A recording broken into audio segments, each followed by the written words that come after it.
In school, I was constantly in trouble for behavior. I was always in trouble for my behavior at school. And one day I came home from school, and she said, "Why can't you just behave?" And I said, "Why should I when you're going to throw me away like everybody else has?" So she goes, "Oh, all right, there it is. We got to do something about this." And then they decided to adopt me, and they started the process from there. Let's be honest about recovery. The rewards, the challenges. Let's talk about our failures. We are flawed people, after all. Let's challenge the stigmas that weigh us down. Because while most of us are looked at, few of us are seen. Let's talk about addiction. And how Christ overcomes our weaknesses. Because we are loved. Because we are loved. Because we are loved. We are loved. We are because loved. We are loved.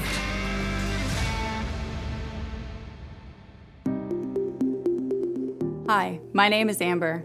The first years of my life were riddled with trauma and chaos due to my biological parents being in active addiction. At the age of 6, I was blessed with the opportunity of living with a stable family who decided to adopt me when I was 12. But that's not where my troubles ended. After 25 years or so of active addiction, toxic relationships, self-harm, and everything bad, I found myself in jail again. After the age of 38, I found myself on my knees praising the Lord after a mighty revelation of Him there. I've never been the same since. This is my story.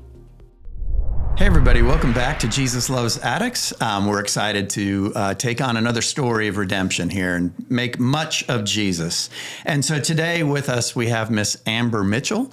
Amber, thanks so much for being here. Thank you for having me. And just by the introduction, I'm already looking forward to what I perceive, and I could be corrected in a major way, what this story looks like. And what it looks like to me from the 30 seconds is chaos to stability to chaos back to stability. And so with that, Yes. Amber, the reason I say that is because you were raised in a home with addicted parents. Yes, sir.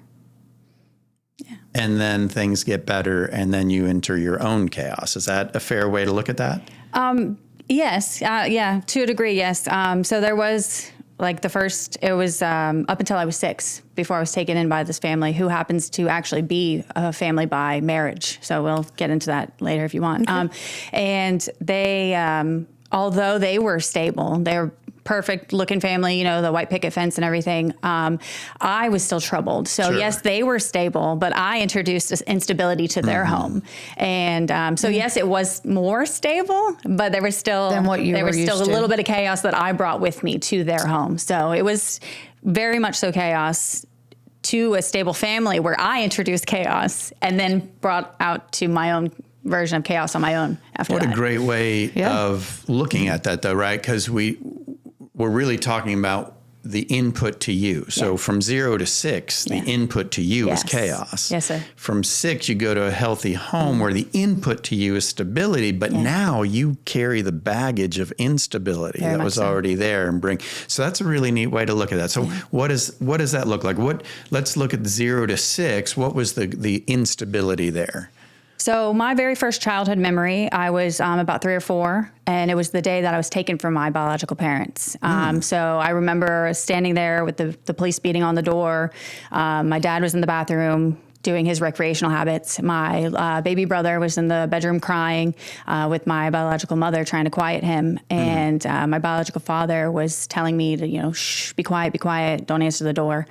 I remember even standing at the sliding glass door and looking out, and I think I had like a plastic scissors. I was almost like trying to cut my own hair, and they broke down the door and they came in. They seized everybody. They brought us out, and I remember sitting in the cop car with my mom while she was handcuffed, my biological mother, while she was handcuffed, and she's crying. Can I just hold my baby girl? Let me just hold my baby girl.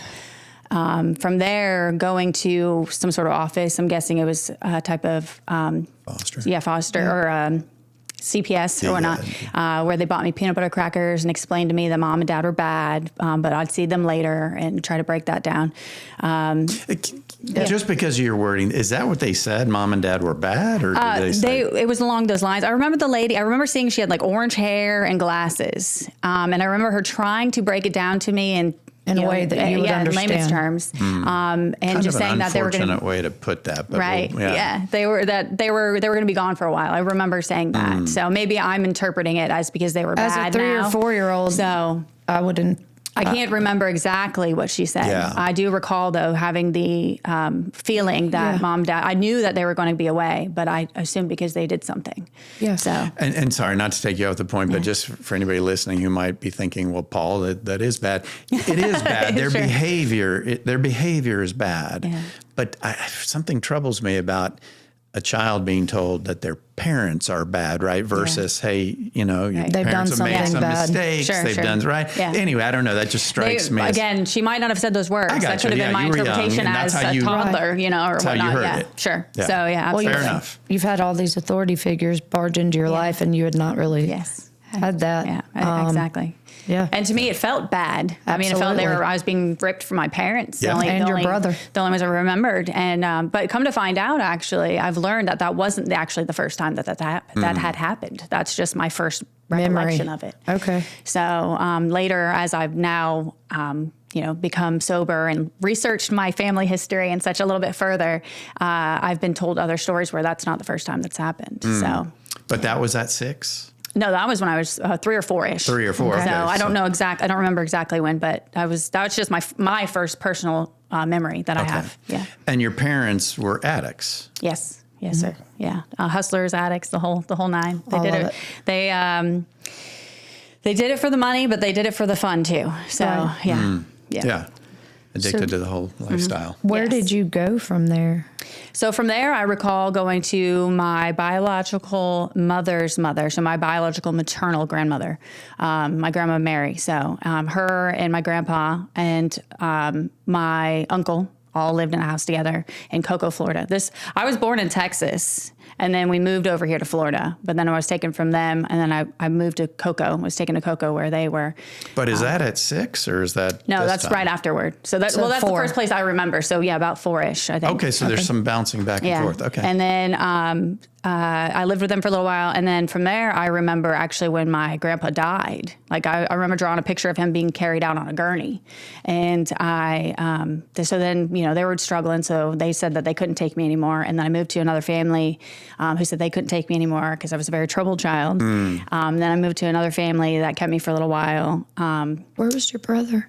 He was at different families as well. Yeah. So I do recall one home that I stayed in where he was there at one point, but we weren't kept together the whole time. Yeah. I know that I had some family down in like Coral Gables that had both of us at one point. They ended up keeping him because he was just a baby. But they said they couldn't keep me because I was a little troubled. So What was the major behavioral issue with you? everything. So I did terrible things. I tried to burn down the house. I would beat the animals. I remember one instance where I took my aunt's cassette tape collection and stuff, and I ripped all the tape out of it. This is back in, I'm aging myself a little here. So cassette tape, right? So, and I decorated the whole room with it, and I was super proud of it. And I remember getting my rear end whooped for that. Do you remember why you were doing these things? Was there a... Like how you felt. That's what I was fixing to figure out how to word. The only thing that I can recall, like looking back now, then I'm not sure that I could have actually identified it, but looking back now, even negative attention's attention. So I was just starved for attention. I felt like, I think so. Were you angry? Oh yeah. I'm sure. That's okay. Absolutely. So seeking attention and also what do I do with all this rage? I mean, right? I'm assuming, I do remember hurting the animals and stuff, our pets. Sure. So, I mean, I had to have been mad. And then, later in my story, there's times where anger's definitely been an issue. So. Yeah. For you. Yeah. So do you end up back with mom and dad? No.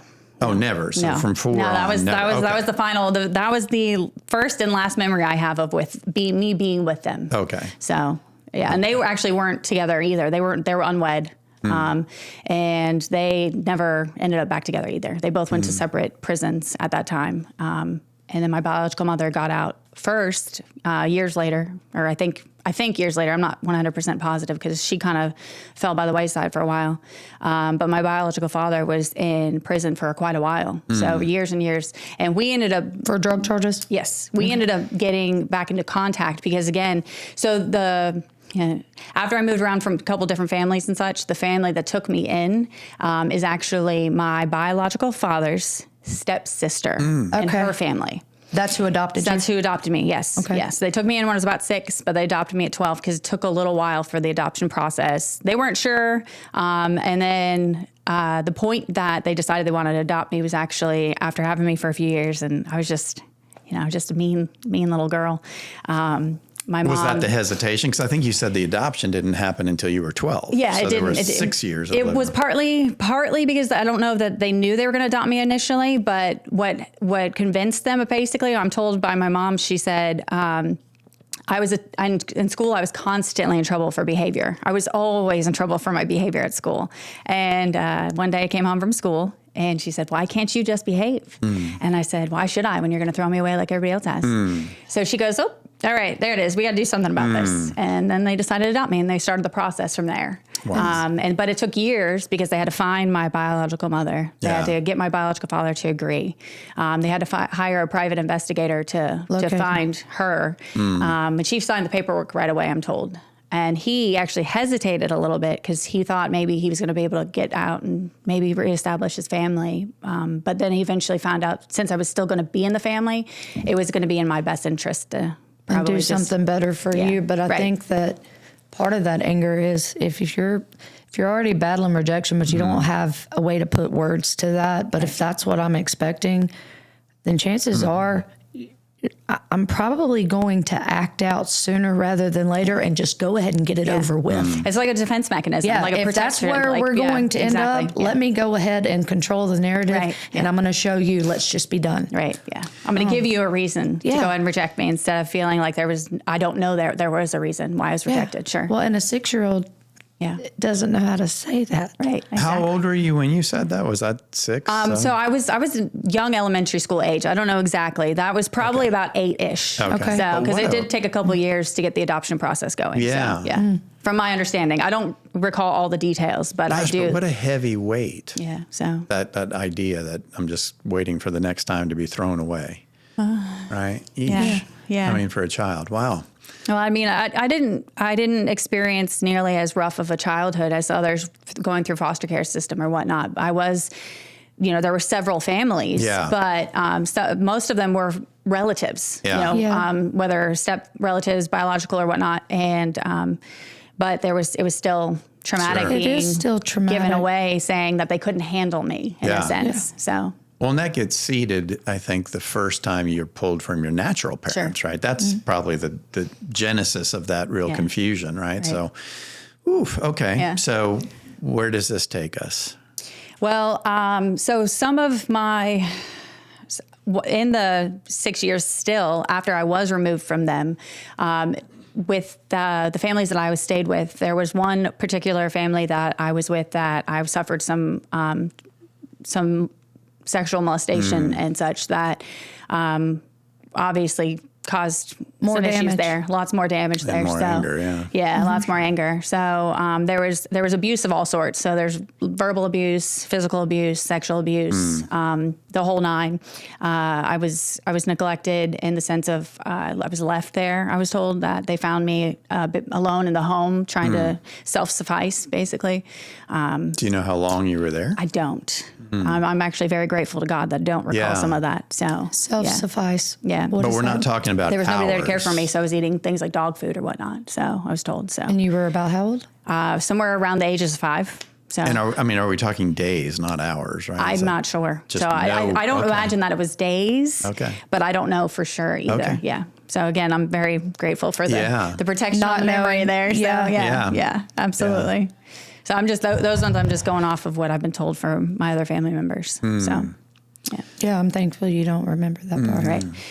I'm hoping one day that if I have to, if the Lord decides I need to heal from it, that, I'm very grateful that He's there with me for that. So, Well, it's a heartbreaking story already, but the way you tell it, you have such a positive sort of, and I know that some of that can be masking. Some of that can be, I don't want to necessarily go there. But it also is evidence that you've done a lot of work. So I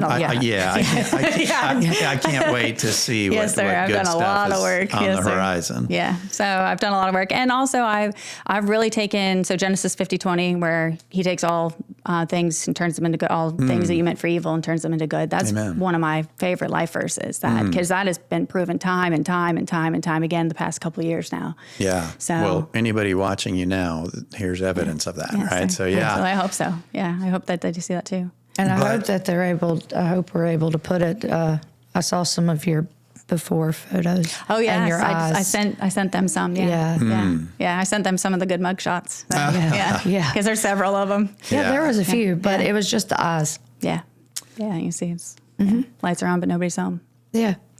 So we have a bumpy ride before we get to the good stuff. So when do you get introduced to all this? Where does your own addiction? So in the family I lived with, they, like I said, they were a wonderful family, absolutely lovely. It's my step aunt, technically, and her husband and their daughter, who's 3 years older than I am. So I get brought into a family where I was the older sibling. Now I'm the younger sibling. And they were wonderful. They're hardworking. They're a great American family. But again, like I said, I brought chaos into it. And I was such a troubled girl. They tried to hire therapists. I was fired by multiple different therapists. Basically, you might as well give up. Can you remember, or did your mom tell you anything that this therapist actually said? Like, one of them is this or that, like, diagnosis, yes, but anything to know what they were trying to work with.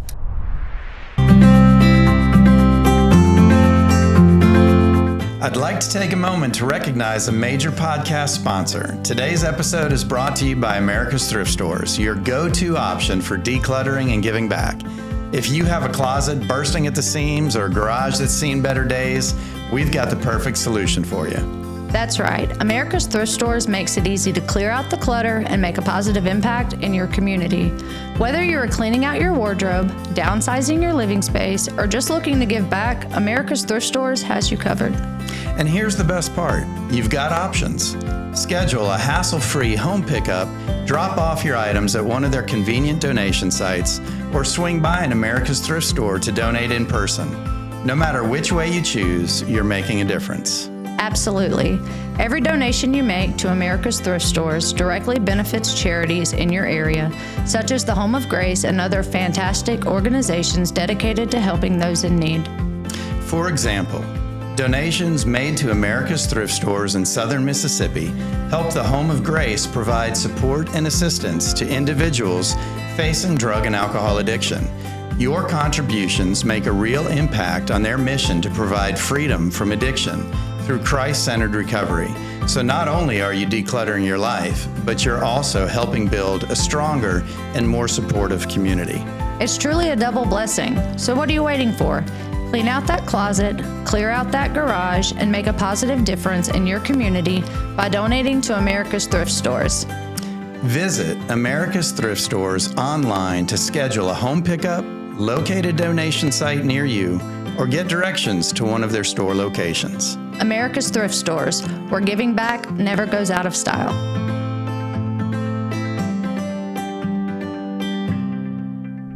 One of them said, because I didn't really, even though they were trying to get me therapy, I didn't really want it. Right. So I didn't trust these people. Yeah. I shut down. So I would put on either a front and pretend and be like this really sarcastic, cynical jerk to them. Okay. Just totally combat everything, or I would just shut down. I wouldn't communicate. They'd be like, how are you? Fine. How was your day? Great. Because one of them, I remember my mom even had one take me to, it was a hoagie shop, so we could play pool. So kind of interact more on a level, because this is when I was in high school even, to try to get me to relate to them or build a foundation of trust or whatnot. And I was just like, nah, not gonna happen. By how you said that happened in high school. Yes, that so one. So by then you're a little bit wise to the game, and you're seeing through that. Yeah. Okay, you're not going to let that happen, right? Right. So that one I remember specifically saying, she doesn't want help, so we can't help somebody that doesn't want help. Right. Okay. So I don't remember there being a diagnosis or anything. that's all I really remember being told about that one. So about those instances, but I do recall there were several of them that basically fired me as a client for those reasons. So she doesn't want it. Mm-hmm. Do you ever remember whether or not the offer of help in that way for you as a child was interpreted as, this is confirmation that there's something wrong with me, versus kind of having an optimistic approach? It's like, I think sometimes kids go, I don't want that. That's proof that I'm broke, that something's wrong with me. Right. Was there? I don't think that that's anything that I remember. It's just more evidence of your anger. Yeah. I think I do remember thinking that I couldn't talk to people. I couldn't trust people, as if even though even at that point I was adopted, there was some therapy before I was adopted or whatnot. And I think that's part of what helped them decide to adopt me, because they wanted to show me that I wasn't going anywhere, that I could trust people. I could now let up. us help you. Yes. But I still think it was so ingrained in me that I just couldn't trust anybody. Yeah. I didn't know what anybody's response was going to be to me expressing how I truly felt. So I was just, nothing had been stable and consistent, even to the point when you said, you're brought into stability. You don't recognize stability as safe. no, not at all. No, Yeah. not at all. There was, there was outside stability, in the family, everything, but internally there was zero stability. There was nothing stable about the way I was feeling and responding to things. And, well, my goodness, you come by it honest, right? I mean, you were taught not to trust. I mean, your real parent, biological parents, that household had to be not very stable. It might have been all you knew. Yeah. Then you go into foster care, where if there even was some perception of relief initially, that gets quickly pulled out from under you, because now I'm abused there, right? So, I mean, every time as a young person, you're maybe, and we don't know, right? You don't have a lot of clarity of recollection there, which also makes sense. Yeah. But if ever there was an opportunity for you to go, okay, maybe I can rest here, it got pulled out from under you. So my goodness, you come by it honest. Yeah. So. Oof. Okay. So lots and lots of anger. Yeah, very much so. Yeah, absolutely. The only time I really felt like I had a source of relief, I guess you could say, is I found that when I was at school, and I found that I had friends. And I found like I could make friends pretty easy, because I was the class clown. I was definitely always, I'd fall on my face to make you laugh. I was constantly doing things that were silly or obnoxious or unnecessary, anything to attention. Yes, anything to get attention. And I was vulgar. Then when he shouldn't have been, I would act out again. I got so much trouble. I got in trouble for stealing a lot when I was, I'd go into the teacher's hall when they weren't in there, and I'd take candy out of the teacher's purse and stuff, and mom got called for that. All the things. I was in trouble a lot. So I'm guessing your friend group wasn't the kind to say, hey, stop doing that. No. And if they did, I'd say, come on, let's go anyways, or whatnot. Well, I'll get new friends or something. Yeah. Because I did. I mixed well with just about all the groups. And I had a tendency to be a kind of a chameleon. Because I had that spirit that I could fit in anywhere I needed to fit in. I could put that mask on. You can be what you need to be for that crowd. Yeah, I could pick up on what you were looking for, and I could become it. So, of some way, shape, or form. If I didn't do it, I could find somebody that could, so that they were my partner in crime there. So we could, You didn't have anything that was real and genuine, because you didn't know what it was. No, not at all. So yes, I was good at that. Was there any concept of God at this point? Because you talk about this foster home, and in my head, I'm going, I wonder if they had a root in faith, because they were persistent. So nothing there yet. No. So with them, they they weren't actually a foster home. There was family. So they just came. It was my biological father's stepsister, like I said, so my aunt who'd heard that I was lost and within the other family. So she came to rescue me, basically. So she was not a foster mom or anything originally, but I did some Bible camp. It was like vacation Bible school or whatnot they do during the summer and stuff.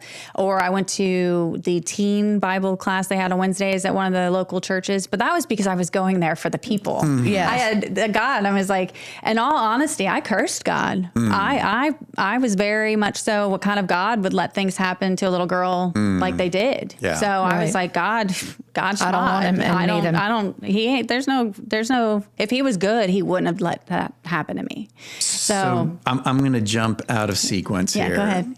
Because we'll find out how you got there, but I don't want to miss this. What is your answer to that now? Now?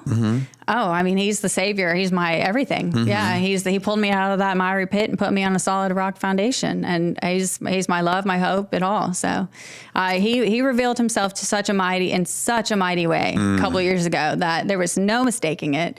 And if I were to deny him now, I would be an idiot. Yeah. Yeah, absolutely. Yeah.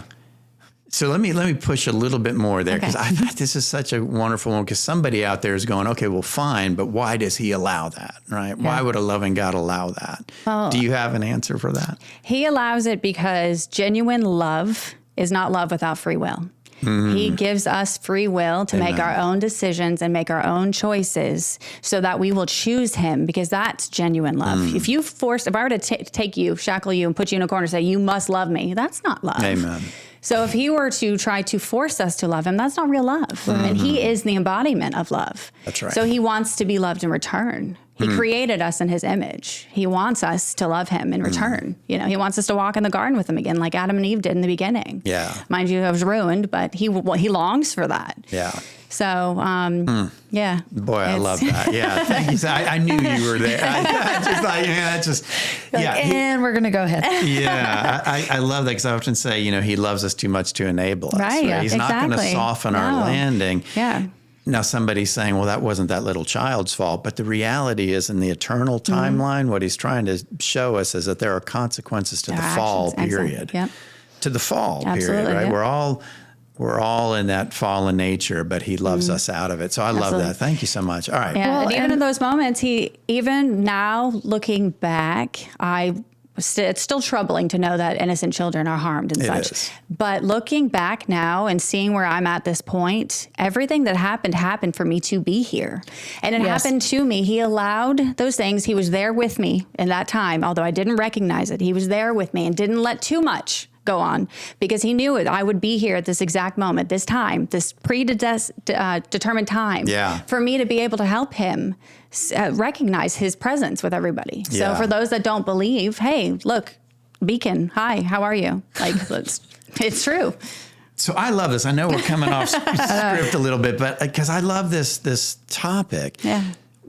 I'm going to say something I believe. Tell me if you feel like this, if this is true or not. I don't know if you. So I feel like, in some way, and I haven't thought this all the way through, but I feel like God is communicating two messages. There's a message to mankind, and there's a message to us as individuals. And it's the same, and it's coordinated, but that's why children who are innocent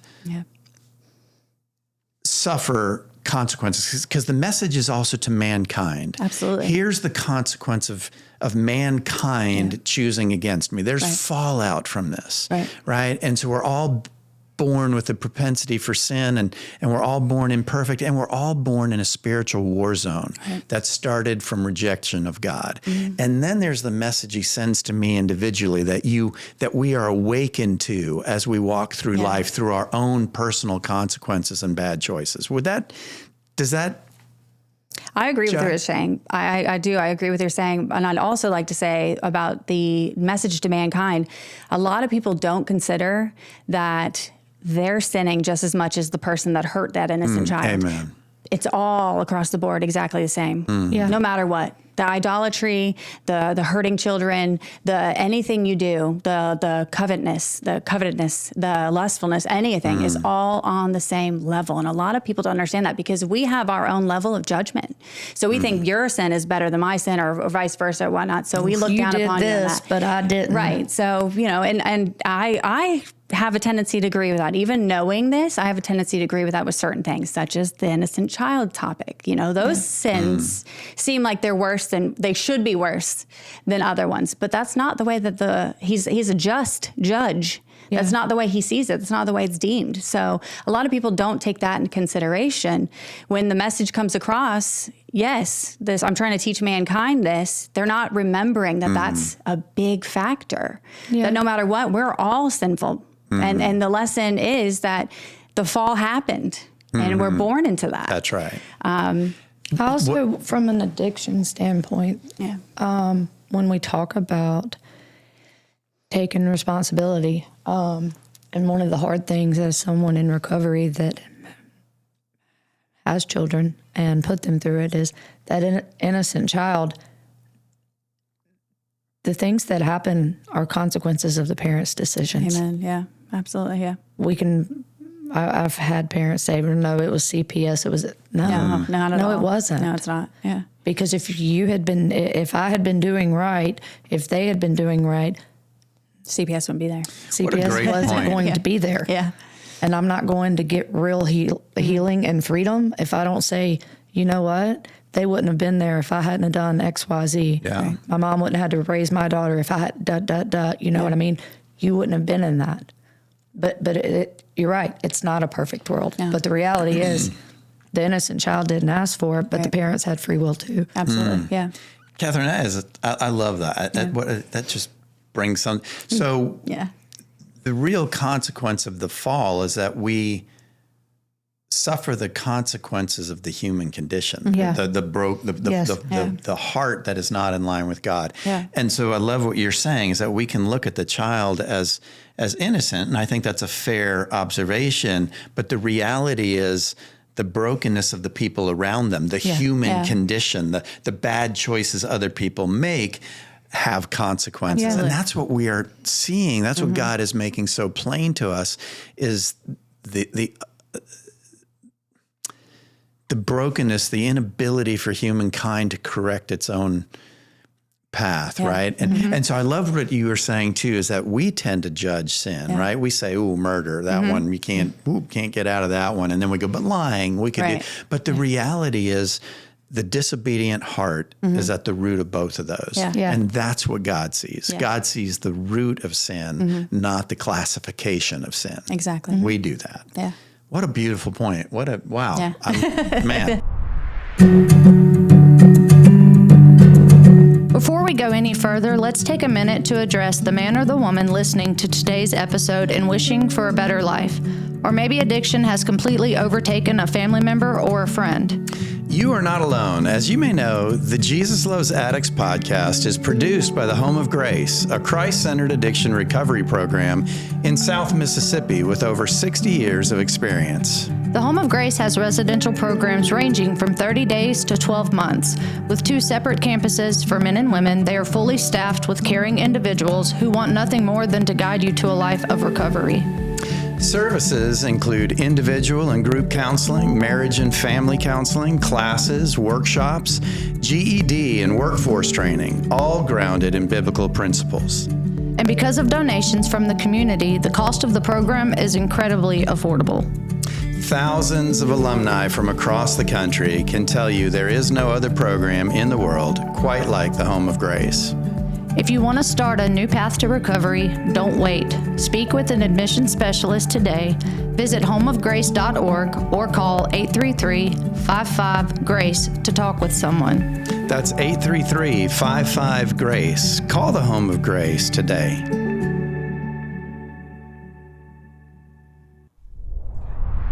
All right. Well, all right. So I don't know where we are now. well, we haven't even started your addiction, and we're already at where you end up. So, but you know what? I love that. Wow, that's good. Yeah.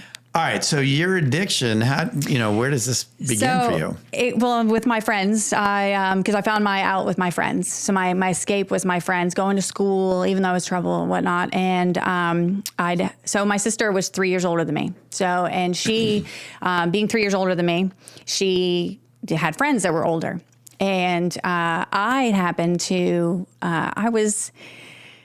how do you put it modestly? I like to flaunt myself, even though I was young. So I was a taller. Attention. So I looked a little bit older than what my age was. Your age.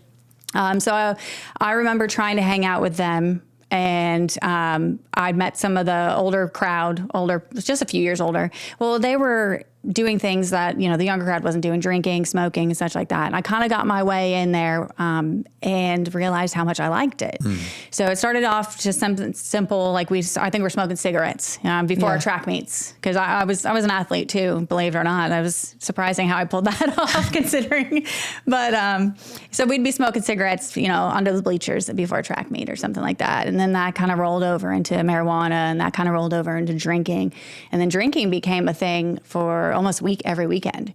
I mean, I remember sitting there drinking like watermelon pucker and being sick off, but I was 13, 14 years old. Goldschlager. Oh my gosh, Goldschlager. I don't even know if they make that anymore. I hope that they don't. I hope so too. That was rough. But I recall that became like an every weekend thing. And at this point, like I said, I was about 13, 14. And I don't think it was quite an addiction fully then, probably just because I didn't have the capability of having it around as much as I could have for it to become an addiction. I mean, but the seeds of the love affair with it seemed to have absolutely. planted. Was it the numbing aspect? Escapism, yeah. There was that God-sized hole in there that it was fixing something. Yeah, it was filling it, yeah. So absolutely. Did it subdue the anger? Or did it elevate it? Sometimes it did. Sometimes both. Yeah. I mean, sometimes, depending on, I guess, what I went into, if I started drinking out of anger, which happened a lot, when, I'd get mad about something and then I'd use the bottle as the fix or something. But I remember that they actually found a black velvet bottle hidden in my closet one time. My parents did, and I was hiding that. And and I was doing drinking, smoking, whatever I could, basically. And I got involved. I was doing self-harm too. I started cutting. I actually have scars where I burned myself with cigarettes and such. I have quite a few scars. Cutting was a big thing with me for a while. And that was a release as well. It was a release. Yeah. So it's interesting. I hear people describe that one of two ways, right? Sometimes they're trying to let something in. I just need to feel something. Right. And then other people feel like they're trying to let something out, right? Yeah. Mine partly was the release, but I do remember even while I was doing that I was almost hoping somebody would find out. Like I was really almost hoping for a knight in shining armor or some sort or something to come rescue and scoop me in. And to pay enough attention to notice something was wrong. Right. But I had a loving family though, you know what I mean? So, and I'm hiding this from them. Well, the irony is that you probably would have rejected that. Right, exactly. You wanted it, but you wouldn't have been able to receive it. So I was very confused. It was a lot of chaos going on still up there. So, yeah. Again, you came by it honest. So it starts there.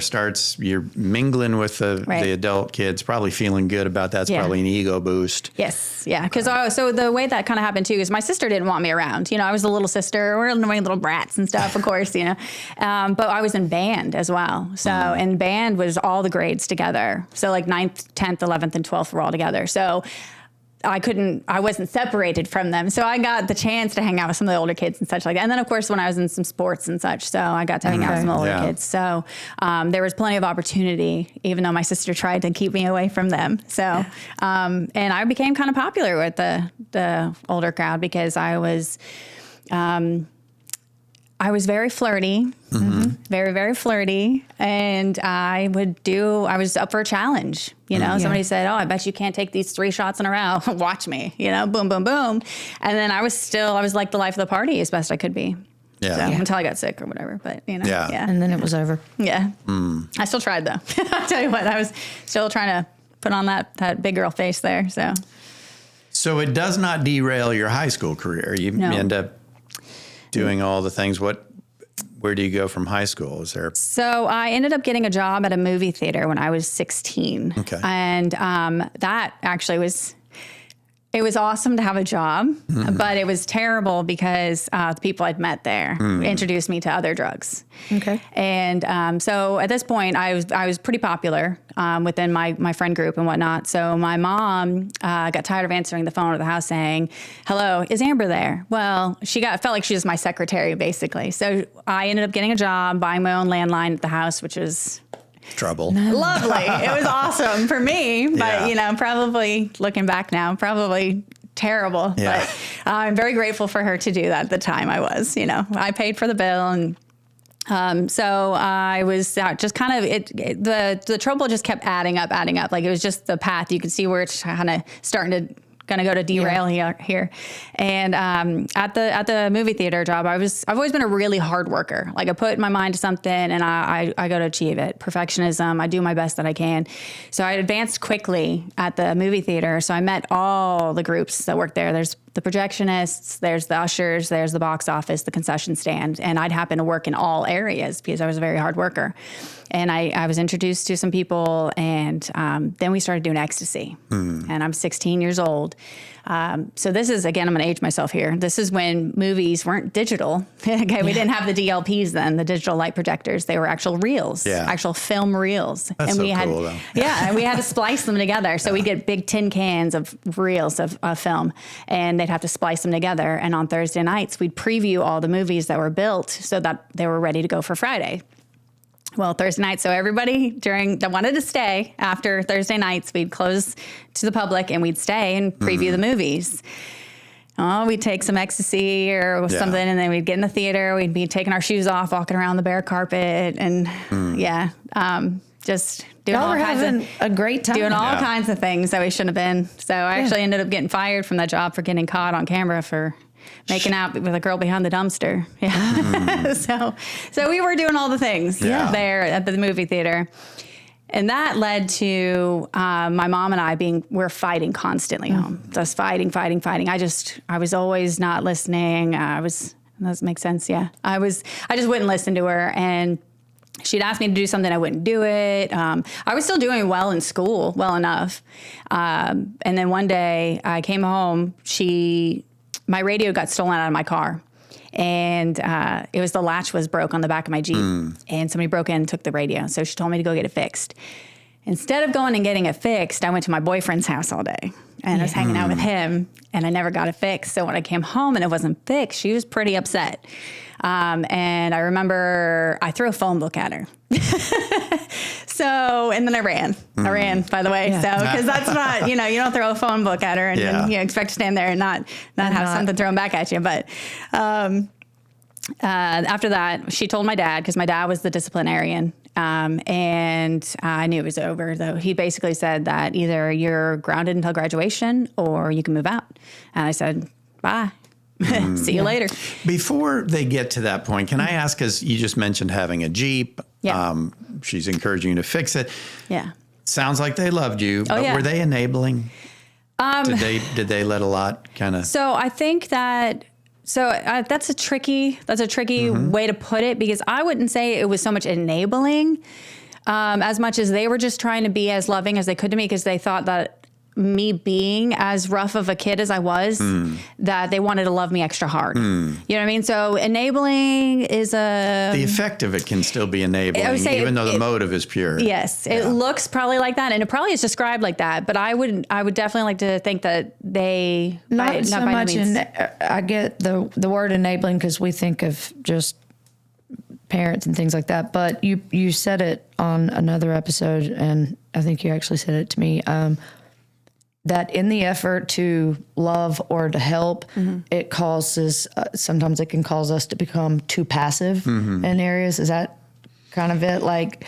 Well, yeah, enabling is usually well motivated. Oh, yeah. Right. Yeah, it's usually well motivated, but it avoids the tough side of love. Yeah. Right. Yeah. Well, no, they were tough too. They were, definitely. I was in trouble all the time. Yes. But you didn't care. I didn't. Yeah. Well, not always. She just smiled so big. She's like, I didn't. You're not right. always. Yeah. The only time I cared is when it affected my friends, time with my friends. Your freedom. Yeah. Yeah. So. Okay. Yeah.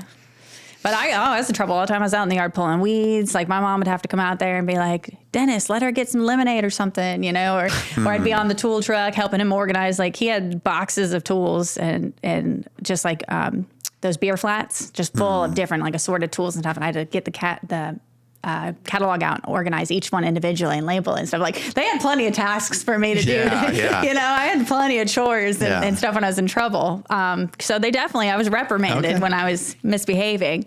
But I do recall my mom being in the most loving form and fashion that, okay, well, you were restricted for a week, but you've been good for the 3-4 days. So I'll let you off early this time. That had happened a few times. Or we're not telling your father about this because you know what'll happen. Yeah. So things like that. Yeah. He'll be really upset. Yeah.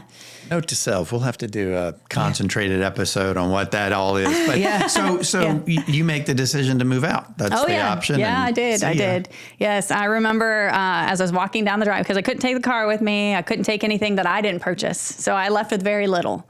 And my mom was like, what are you, like yelling at my dad, what did you do? What did you do? Like, she's actually leaving. Where's she going? Like, I ended up buying a car for $300 from a friend of mine at the movie theater. It was a little Geo Storm. I don't know if y'all remember those. Had holes in the gas tank and everything, so I couldn't even turn too quick because gas would spill out. It was a winner. I moved in with some customers from the movie theater and their family that had a den where they just sat and did all their drugs and stuff. And I moved in there with them. And perfect. That's where life began. All right. And but I was told, though, that I will never make anything of myself and that I probably wouldn't finish high school by some other people. So I kind of, Who told you that? It was just some random people that, when I was they found out I was moving out, and other family members, distant family members that said that I was going to be. So when I was adopted, my last name changed from Hyde to Mitchell. So it was other Hyde members that assumed that I wasn't going to be able to become anything and that I was just going to be like my biological parents. And so to prove them wrong, I went ahead and finished high school, and I actually graduated. That was going to go one of two ways. Yeah, I graduated with honors, and I did well. I got a scholarship, Florida Bright Future scholarship for college and everything, so I did okay there. Mind you, I wasn't doing okay, but it looked good on paper. Yeah. So, absolutely. So did you go to college? I did. I did. I went to college. So I started college right out of high school, and I got about halfway through my associates, and then I quit. I did end up returning years later. I actually got my associates in 2013, but it took me, there was a good lapse of time in there before I finally completed it. And I started my bachelor's. I have yet to complete that, but that's on the list of things to do. So yeah. Good for you. It's funny. It's hard to figure out what can be the right move there, right? Sometimes kids need some time off because they're just, but sometimes that time off can end up being long and damaging. And then some kids, I don't know if there's an equation to make that make sense. I don't think there is. It's just something. But you end up quitting. Was that because your addiction was kind of overpowering you at this point, or? I think because I got tired of I was school, it felt like, and then I got tired of it for a second, so I was just going to be like, I was like, whatever, I'll come back to it. Did you using Elevate in college, or was that a time where you were It was already pretty elevated at this point. So maintained. It was already pretty good at this point. Did you have a specific drug of choice, or was it just anything? At this point, it was alcohol. Alcohol was a constant. That was pretty much a daily thing for me at this point, through high school, at the end of high school, up until college and all that. Actually, through until I was 38 years old, actually, to tell you the truth. And then the ecstasy. Ecstasy was there pretty regularly, almost every weekend if possible, and cocaine. Cocaine was big into it too. So, and then pain pills too. I was doing some pain pills here and there, but just as they were available. So if it plopped down in front of you, you were probably going to try it at that point. Yeah. Oh, I would definitely try it. Yeah. I definitely would try anything once, twice, 3 times. Make sure I got it right the 4th time, So see if it's any different on the 5th try. Maybe, I don't know. Maybe it'll be better on the 6th try. Maybe if I mix it with this, it'll be better. Yeah. Yeah, I did a lot of concoctions and awful things, So I know this is an uncomfortable question. You don't have to, but it often parallels. We've talked about it in depth. We don't have to do that. But you mentioned that you were very flirty. Was promiscuity a big part of? That was one of the addictions as well. Okay, and that it follows, right? And you talked about being a chameleon, and sometimes that's a product of just not having a sense of self, right? Why not? Yeah, I absolutely had no idea who I was. Yeah, absolutely. And so that's all part of, you mentioned it, I had this God-sized hole and I was just throwing whatever I could in there to see if it could fill up. Yeah. Trying to fill that void. Yeah. Okay. Yeah. Hey, everybody. Hope you enjoyed part 1. Believe me, he's just getting started. So tune in next week for part 2. Thanks so much.